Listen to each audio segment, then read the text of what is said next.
السلام عليكم ورحمه الله وبركاته. النهارده معاكم موقع جديد. الموقع هنا عباره عن فيلا حوالي 700 متر. الفيلا هنا مكونه من بيزمنت وارضي واول متكرر وتاني متكرر وروف.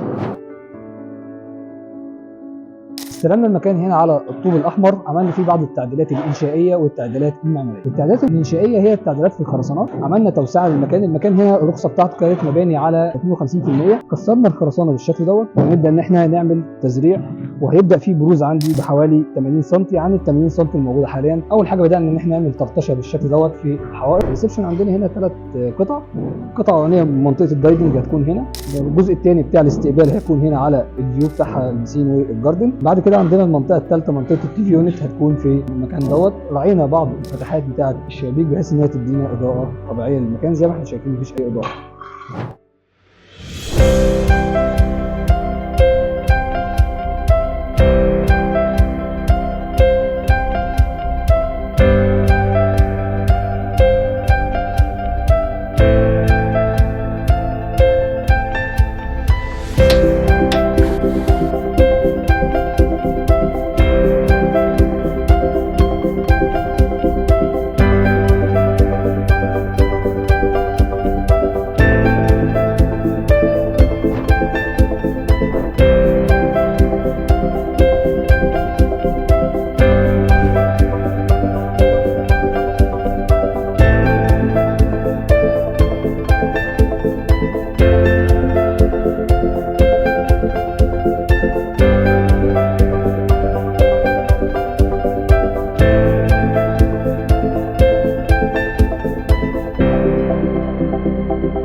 اول حاجه هنبدا بالتشطيب بتاعه الكهرباء، ان احنا بنفتح اماكن الاسبوتات والمخارج بتاعه الليد بروفايل والحاجات ديت. الحاجه الثانيه اعمال الدهانات الخارجيه. الحاجه الثالثه اعمال الجبسون بورد. الحاجه الرابعه اعمال السيراميك. الحاجه الخامسه اللي هي اعمال المحاره. شغالين فيهم ازاي؟ اول حاجه اعمال المحاره واعمال الدهانات هم في الخارجي. شغال طقم المحاره، شدنا سقالات على الخمس تجناب في الفيلا بالكامل. شغال طقم المحاره وصل للواجهه رقم 5، وطقم الدهانات شغال في الواجهه رقم 1 بعد ما سيبنا فتره زمنيه ما بينهم بحيث ان ما نعطلش الشغل. الحاجه الثانيه عندنا بعد ما خلصنا طبعا المحاره الداخليه والباب الداخلي بالكامل والتعديلات المعماريه وتاسيس الكهرباء والسباك والحاجات دي كلها، بدانا ان احنا نشتغل في الجبسون بورد. بعد ما يخلص بتاع الجبسون بورد بينزل وراه الفني الخاص بالبورسلين، مركب السيراميك بتاع الارضيات والحوائط. الحاجه الاخيره عندنا فن الكهرباء بينزل في الاخر، ان هو بعد ما نخلص اعمال البورسلين وبنخلص اعمال الجبسون بورد بيبدا ان هو يفتح مخارج الاسبوتات ومخارج الكهرباء طبقا للديزاين الموجود قدامه. طبعا زي ما احنا شايفين طريقه استلام بتاعه البورسلين بتكون كالاتي، ان احنا بنحدد الشرب على الحيطه، بنسيب الشغل زي ما هو بالكليبسات بتاعته والخلايط بالشكل اللي احنا شايفينه في المساحه بالكامل. بعد كده بنبدا نعمل شرب على الحيطه، عاملينه هنا اهوت موجود. بنبدا ان احنا ده نظبطه بليزر، وهكذا نبدا ان احنا نستلم منه بقيه المساحه كلها طبقا للشرب المتعلم على كل الجوانب بتاعه المساحه كلها. احنا شغالين دلوقتي في اعمال الدهانات واعمال السيراميك في الدور الثاني، والدور الثالث شغالين فيه في اعمال سيراميك الحوائط واعمال تاسيس الدهانات، والدور الرابع شغالين فيه في الروف في اعمال العزل.